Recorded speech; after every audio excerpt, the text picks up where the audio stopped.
आजपासून मी एक नवीन सुरुवात करतोय. त्याच्या आधी मी मडीला आलो होतो. काय सुरुवात करणार ते पण सांगतो. तर नमस्कार मित्रांनो, मी तुमचा अभय 70-70 रुपयाचे गॉगल घालून निघालो मडीला. आम्ही ना मधूनच निघालो होतो बरं का. नगर मनमाडनी गेलं नाही 70 रुपयाचा गॉगल सुद्धा काम येत नाही. मधून डायरेक्ट सोनई रोडला लागलो बरं का. तिथं पण ट्रॅफिक जाम झाली होती कारण की रोडचं काम चालू होतं. मग काय टप सोनई मधून डायरेक्ट आलो घोडेगाव मध्ये. इथं तर लई ट्रॅफिक होती बरं का, त्याच्यामुळे भूक लागली होती. मग वडे काल थांबलो होतो.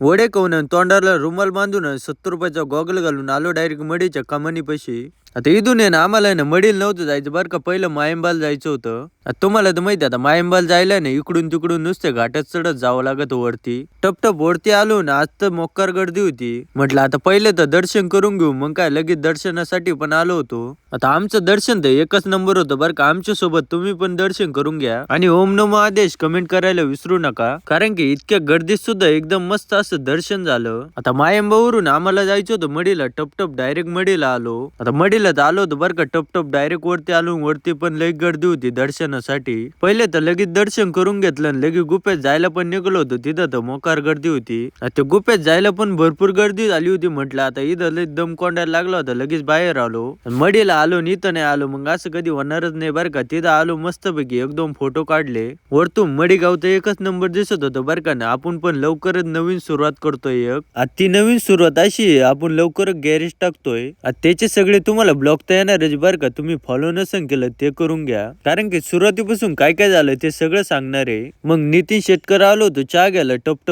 चहा घेऊन आम्ही जातो तर घरी. तुम्ही पण घ्या फॉलो लाईक करून.